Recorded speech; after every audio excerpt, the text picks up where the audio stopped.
Hey guys, it's Topwater again. If you remember from my Arizona fishing video where I'm trout fishing, I talk about a double nymph rig, and I just want to show you guys how to tie that.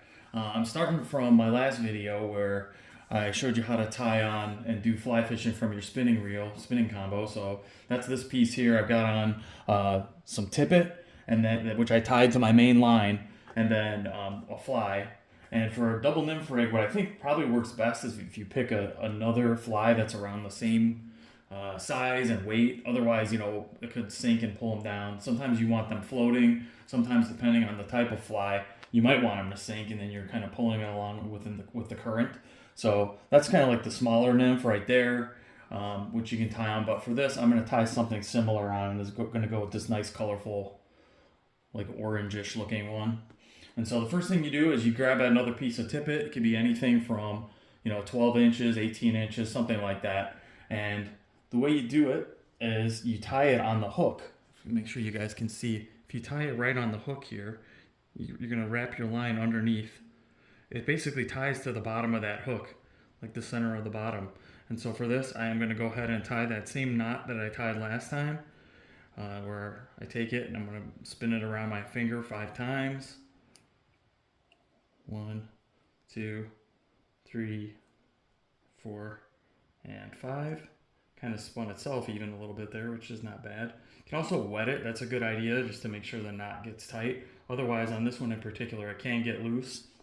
The other thing you can do is after you tuck it down through the first loop, to make it real extra secure, you can go back up through the top loop. Hard to do with my hands. I usually use my teeth for that, but I will give it a shot today. Pull on it, and then just hold it like that, and you pull that tight. So now you've got a nice secure knot right there on the bottom of that hook, and it kind of slides around in there, but it's still tight enough that it won't come off. Then you just do the same thing. You take the next fly that you want to use. In this case, it's this little orange guy here. Take him, and then you go ahead and tie that on just like you did the first one. And I will go ahead and slide the tippet up through. Hopefully I got this. Let's see, there we go. Go right through it. Remember, I think like 12 to 18 inches is good. The nice thing about it is it just gives you 2 opportunities to catch a fish. Again, this works great with panfish. Trout, it could work too. I personally didn't catch anything on my double nymph rig that day in my video, but definitely worked for me for panfish.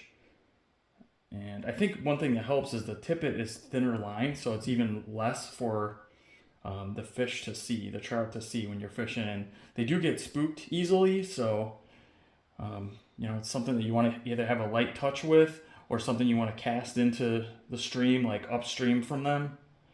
And go ahead and pull that tight.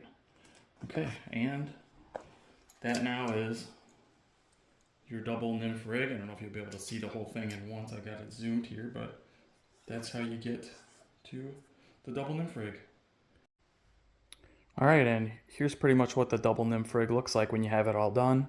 You see you get one nymph fly up higher, one further down. When you throw these in, they float on top at first. You can use there's some special silicone gel you can buy that helps them stay afloat longer and stay dry. If not, when you reel them in, you can kind of swing it around in a circle a few times and they'll dry off a little bit, and that helps too. But they work on top of the water. They work underneath, just with some steady and slow movements and twitches. But that's pretty much what the double nymph rig will look like when you're done. And that's all tied on to my main line, my main spinning rod with tippet connected to it. And that's how you get the whole thing. I've got videos of me using this rig out on my site. I think it's called Arizona Trout Fishing. And then there's another video that shows you how to do the setup on your spinning reel altogether too. So look for those videos, and hope you guys have some luck with this. Have a good one.